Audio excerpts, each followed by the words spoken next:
Hi, this is Lee from the Law School Toolbox. This is the first in a two-part series on getting ready for exams. Today, we are going to talk about what law school exams are looking for and strategies to make effective outlines and study aids. Next time, we will focus on practicing exam taking skills and creating a plan for exam prep. So, to get us started, Allison, one of our favorite questions that we love to answer is, why are law school exams just so difficult? Well, I think there are a couple of things going on here. I mean, number one, you have to teach yourself a lot of this, and you have to make sense of the law from a variety of different sources. And the textbook doesn't just tell you the answers. It's not like we look and say, the elements of negligence are this. Please recite the elements of negligence. You recite them and you get an A on the exam. You have to actually be able to apply that.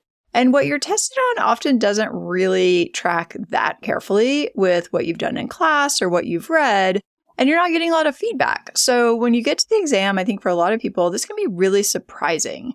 What you think you've been doing day by day is not actually what you end up doing on the exam to do well. And also, it's graded on a strict curve. I mean, that's tough, Ouch. Right? Yeah, ouch. Most people, unless they were science majors, are not used to being graded on a curve when everybody else is smart. So you might do very well, but if the person sitting beside of you does just a tiny bit better, they're going to get that A- and you're going to get that B+. And that can just be really frustrating, I think, for people. Yeah. Law school exams are also uniquely challenging because they're asking you to do more than you've typically had to do before on an academic assignment. I think especially if you weren't in a science class. I think science majors often feel uniquely prepared because they had to memorize massive amounts of information and they had very high stakes tests. Most of us, like myself, who were in psychology, didn't exactly have to do the same. So instead of simple questions like what are the elements of negligence, or even asking you to just discuss the historical development of negligence, your professor is going to write a story known as a fact pattern or a hypo and ask you to argue about whether or not someone in the story is liable for negligence. And that feels very different from what you've probably done academically in the past. Right. And this, I think, sometimes can be confusing, too, because this is probably going to be the case even if your professor spends most of their class time talking about their pet topics. They're often still going to give you an issue spotter exam. And I think that can be really confusing. Like Ida said, pro professor. And the first day of class, he told us that he didn't find the rules very interesting. So we should just read those on our own. And then the exam came. Yeah, right. And then and we had a very interesting class discussion every week. And, we learned a lot. But then the exam came and it was kind of a classic, personal jurisdiction issue spotter type of thing. And I think there was some confusion around that because that was not really what we did in class. So you've got to look at old exams and kind of try to figure out what you're actually going to be tested on, because you can't really trust what's happening in class to tell you what's going to be happening later. Yeah, which is really a strange thing to consider when you're in law school. It really is. It's very confusing, I think. It is. And I think it's also a little confusing to try and decide what professors are actually looking for. Some of them really like to hide the ball. I think some of the more progressive professors are a little bit better now about giving out samples of things or doing hypos in class, but it's not easy to always know what they're looking for.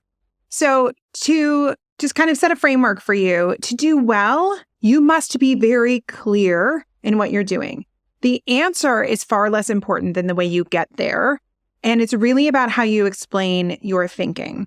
So it's important to write down your thought process, even the parts of it that might feel like fairly obvious. And I think this is something that often law students struggle with as well. These may be minor issues, meaning like they're clear cut without any real analysis, but you still need to collect the points that are allocated for them. So you cannot get points for things that are only in your head. And I think that is really hard for folks to remember, that you don't get credit for thinking about something, deciding that it doesn't apply and not writing about it. That doesn't actually work. Yeah, I was just going to say the other thing that we see a lot along those lines is it's really important to think about all the different angles and not jump to a conclusion, which is always tempting. We think, oh gosh, I've got the answer. I've just got to write down the answer and I'll be good to go. But thinking like a lawyer means you can put on your defendant hat. You can put on your plaintiff hat. You can look at things from different viewpoints. And typically that's what your professor is looking for. If it was that clear cut, they probably wouldn't bother giving an exam on it. So there's probably some ambiguity, as we'll talk about in a minute, but you want to make sure that you're not just drawing a conclusion and moving on, because typically the points are really in that analysis. Yeah. I mean, thinking like a lawyer means that you need to be able to do some sort of thinking. You always want to get points for the thinking. Yeah, I remember in orientation, the dean of the school stood up and said, well, you hear a lot of people tell you about thinking like a lawyer, and that's what we're going to teach you. He's like, let me tell you a little secret. Thinking like a lawyer is pretty much just thinking, which I thought was funny. I like that. What are we paying all this money for? I know, right? Well, you mentioned ambiguity, and I think sometimes students get very obsessed with this idea of learning the law, meaning the black letter law. We've talked about this in other podcasts, right? The law that you're supposed to be learning to apply to a fact pattern. But you also have to keep in mind these areas of ambiguity, because oftentimes these rules, even the ones that seem fairly clear-cut, are not.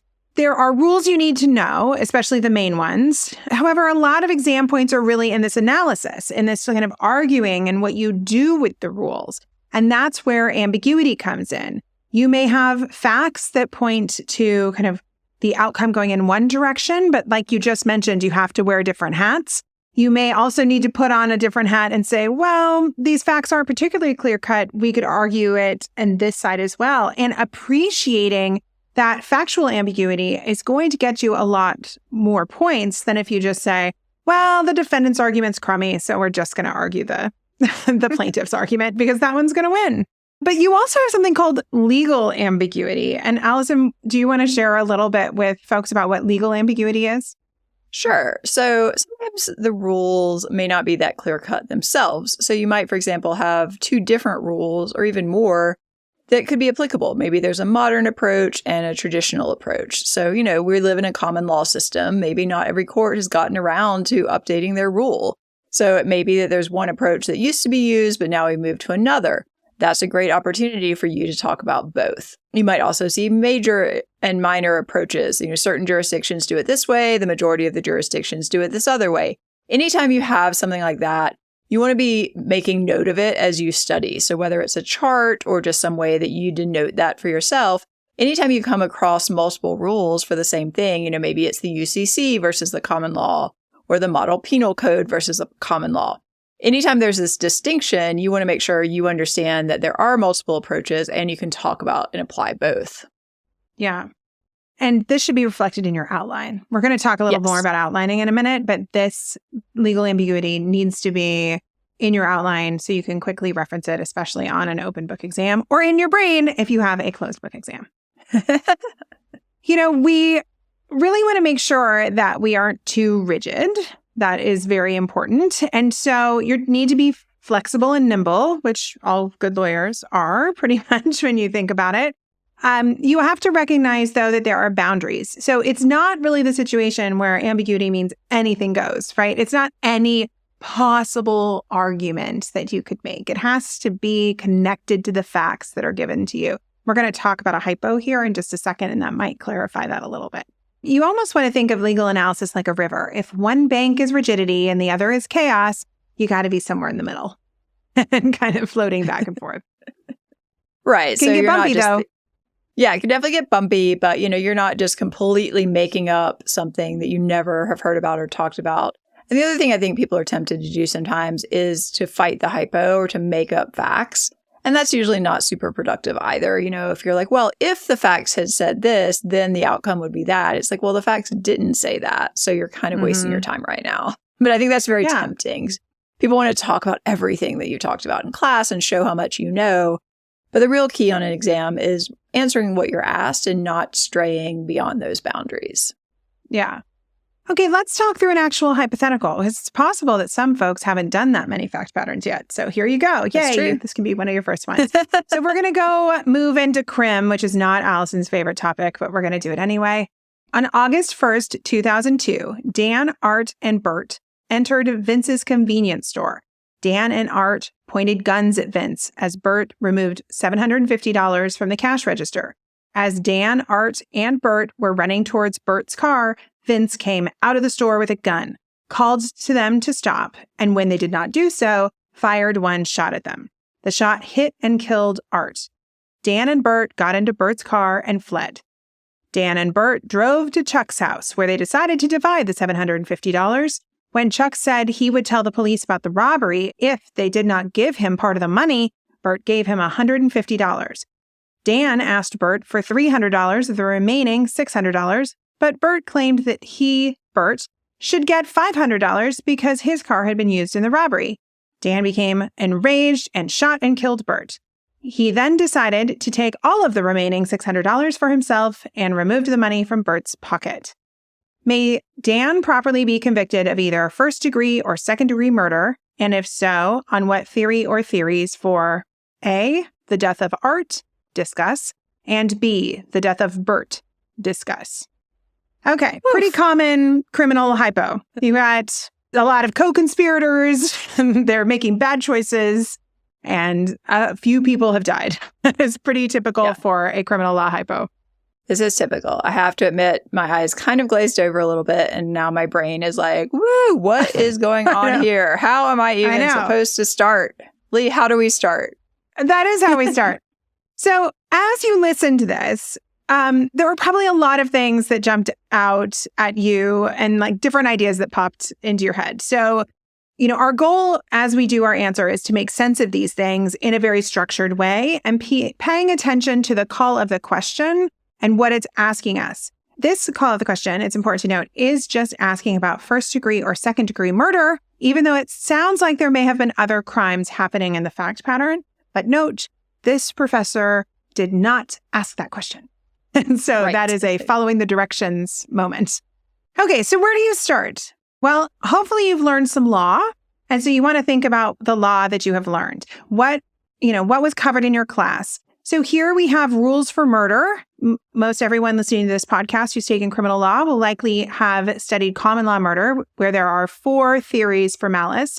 This is going to be important.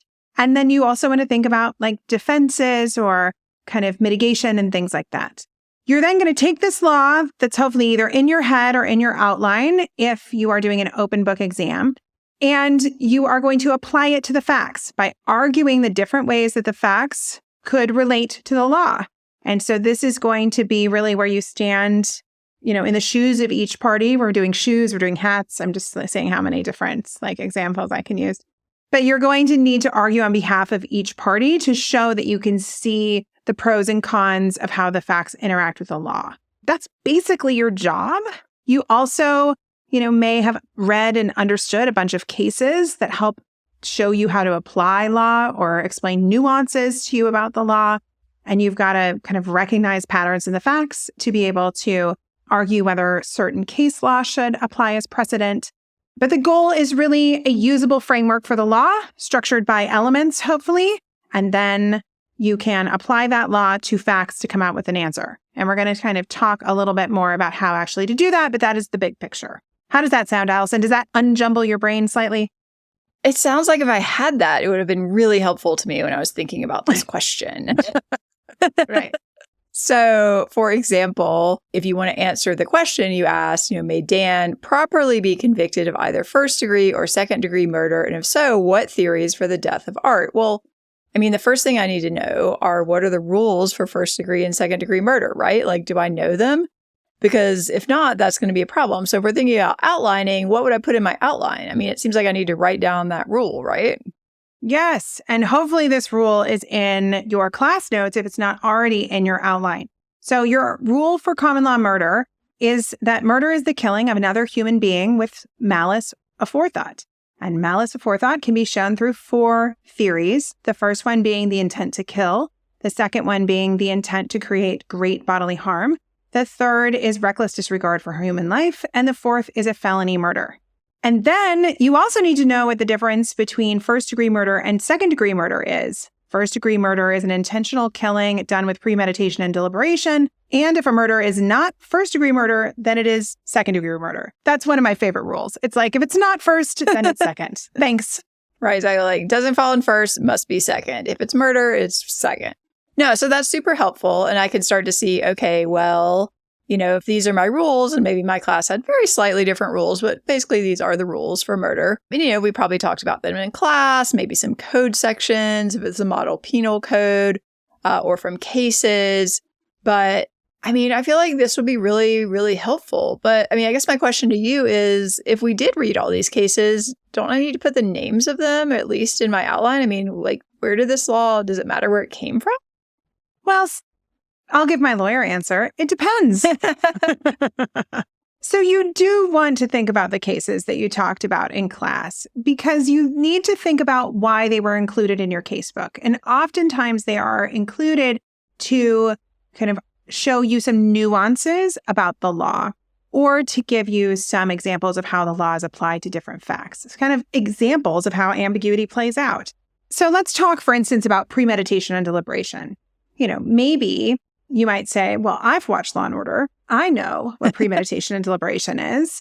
But then, what if I started asking very poignant questions like, well, is a split-second moment of deciding to pick up a hammer that might be next to my desk, is that premeditation? Is that deliberate?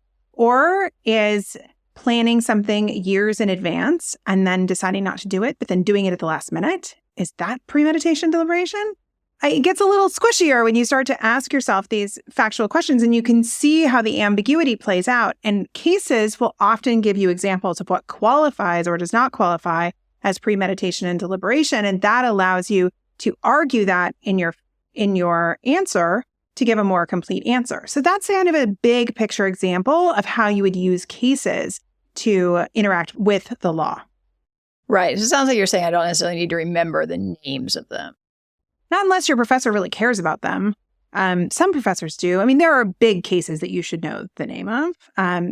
Ironically, I can't remember any in criminal law right now that I honestly don't either. I was trying to think of one crim case. I'm like, I don't. Yeah, I know. But except in California criminal law, there are a ton of like People versus Davis for some reason. So that's a good guess in California criminal law. But in other classes, you're going to have like Civ Pro, one of your favorite classes, Worldwide Volkswagen. You need to be able to call Worldwide Volkswagen by the name. International Shoe. You need to be able to call it by, and nobody's going to say like that case about diversity. But generally speaking, most of your professors won't care exactly what case names are, unless perhaps you're on an open book exam, and then they might care if you have a list of cases that you can pull from. It's going to be different if it's an open book test.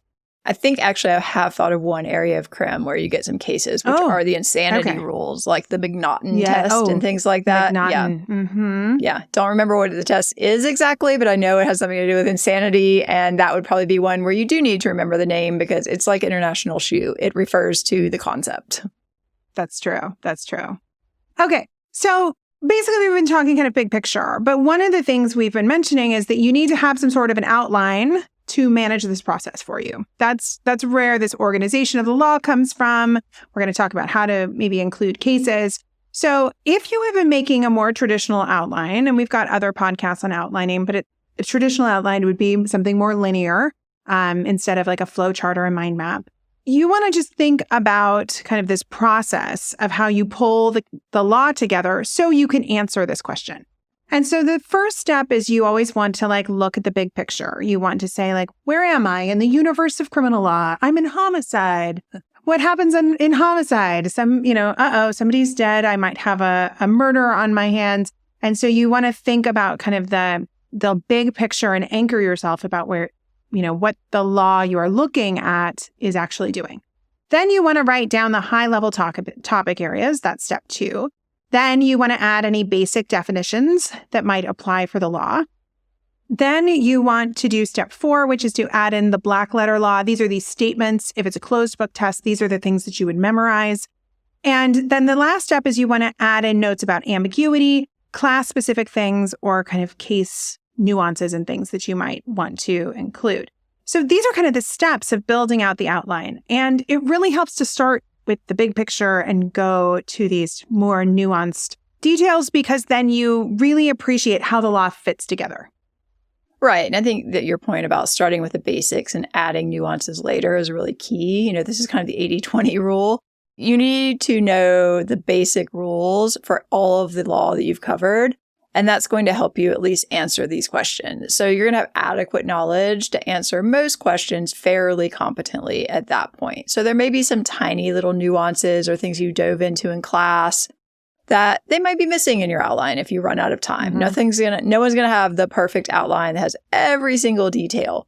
And that might differentiate you between, a B plus and an A. And these are great. I'm not saying don't try to know them, but if you only focus on every tiny detail and you don't have that big picture, the basic steps, the attack plan, what questions do you ask if there's a dead body? What things do you run through? If you only got through, say there are 7 things on that list of things you might want to consider, and you did not get to the end because you were too busy focusing on first-degree murder and you didn't actually get to something like involuntary manslaughter, that's going to be a really serious problem. So you've got to get the whole list down first and then go back and fill in the things that your professor seems to really care about. But you've got to kind of work from the top to the bottom and not just get hung up on like every detail, I think. I agree. So let's go ahead and make a simple outline, because I think this all makes more sense when we just walk through it together. And if you're listening to this on the podcast, you could take notes if you're not driving. I know a lot of people listen to us while driving. But I want you to kind of think about what this would look like visually if you were going to put it together. So the top of your outline should say homicide, and then it should say murder. That's pretty easy. High levels. Probably your school syllabus looks exactly the same. That's your big picture. And then let's say in your class notes, you find a note that says, under the common law, murder is defined as the unlawful killing of a human being with malice aforethought. Well, I don't know, Allison, does that sound important? Sounds like something I would probably want to know, yes. Yes. So that's a definition. That's black letter law. It goes in the outline, right under murder. Next up in your class notes, you then find another note that malice aforethought is a bad mental state or mens rea. It includes 4 kind of theories: intent to kill, the intent to inflict great bodily harm, reckless disregard of an unjustifiably high risk to human life, also known as a depraved heart killing, and intent to commit an inherently dangerous felony or the felony murder rule. Whew, that was a lot of words. I feel like that's a lot of words in a big, long paragraph. I bet that there might be an easier way to list that in an outline. So that needs to go in your outline. But this is one of those opportunities where you're like, whoa, there are 4 theories, 4 things. I bet, especially if I need to memorize them, I should make a numbered list and note that there are 4 and make sure that the list includes all the words that are necessary for me to memorize, but maybe the definition can be streamlined a little bit. So for instance, earlier when I mentioned this rule, I had kind of broken it down to just intent to kill, intent to inflict great bodily harm, reckless disregard of an unjustifiably high risk to human life, and intent to commit an inherently dangerous felony or felony murder. Kind of condensing it a little bit, but you need to make it memorizable, especially if you're on a closed book exam. But listing it is going to make it easier to memorize and also easier to apply to a fact pattern if you're, checking things off one after the other. Okay, next up, you might find some notes about the degrees of murder in your class notes. So first-degree murder is an intentional killing with premeditation and deliberation. Second-degree murder is all other murder. Awesome. We talked about this rule. It's so easy. That also just gets to drop right into that outline. But perhaps that you also noticed that you have some notes about premeditation. So premeditation means thinking about the killing before doing it, even just for a moment, and deliberation means doing the killing on purpose, often making the decision to kill with a cool and dispassionate state of mind. When people say killing in cold blood, that is what they are talking about. This is much worse than second degree. So I don't know, that sounds pretty important because that sounds like factual application of the rule.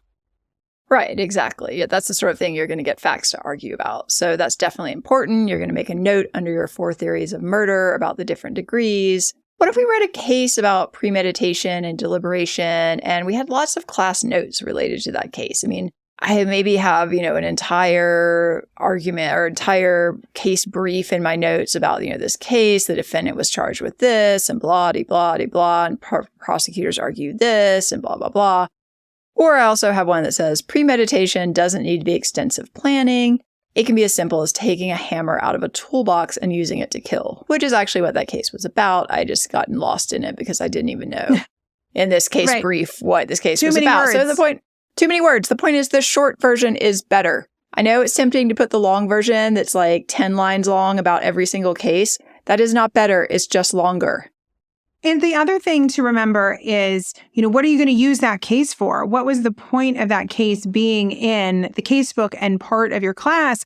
And here, based on my notes, it sounds like the reason is it gives the example of the hammer in taking the hammer out of the toolbox is premeditation. And so if you then get a fact pattern that has something similar to that, what if they take something out of the car? What if they took something out of the briefcase? What if they found something under the sink? You want to be able to say, this is a lot like that situation with the hammer, which was premeditation. And so that's why those nuances, those legally significant facts from those cases should be in your outline, because it's going to help you do your legal analysis. Right, exactly. So just keep in mind the goal is synthesis. The goal is not knowing every single fact about every single case that you read. That's not the point. That's just legal trivia. We're not on Jeopardy. Nobody's saying the case with a hammer is whatever. It's not what we're going for. We're going for actual things we can use. So do be careful, I say, to resist that temptation, which I think is very tempting for 1Ls. And it makes sense. You studied a lot of cases, but make sure you're synthesizing them, pulling out the black letter law and making it something that if you are going to reference, you can reference in relation to new facts quickly. Quickly is the key. Quickly is the key. So let's think about what this outline looks like, right? So we've got homicide, then we've got murder. We've got a definition of murder, unlawful killing of another human being with malice aforethought. We have 4 theories of common law murder. And then you're going to have another section that's going to compare first-degree murder and second-degree murder. Then you're going to give those definitions. And then under first-degree murder, you're going to have a note about this Wharton case that's talking about taking the hammer out of the toolbox. I mean, that's not that hard. When you really think about it, that's not even that much information. I feel like I'd be much better prepared to answer this question. Yeah, exactly. So now, of course, it doesn't stop there, right? You're going to continue on. You're going to have voluntary manslaughter and involuntary manslaughter and all of this other rules that drive Allison crazy when she thinks about them and they swim around in her head. But the idea is that this very concise, organized statement of the law is going to help you answer that fact pattern. And that is really what you're looking for. So our goal in this podcast today was to just really try and show you that if you do this outlining work, the synthesizing, organizing it, that it allows you to take a fact pattern and approach it in the same organized way. And it's going to make it easier to answer, which we're going to talk about more in the next upcoming podcast about how to actually answer a question. If you have a few minutes, you can always go back to the part where we talk about the fact pattern. You can check it out in the transcript and try and answer it. You've got the law now. See what happens. You might surprise yourself that you know a bit more about criminal law than you thought you did. All right. Well, with that, we are out of time. Thanks for watching today, and be sure to subscribe so you don't miss any future content. If you'd like to reach out to us, you can do so on lawschooltoolbox.com.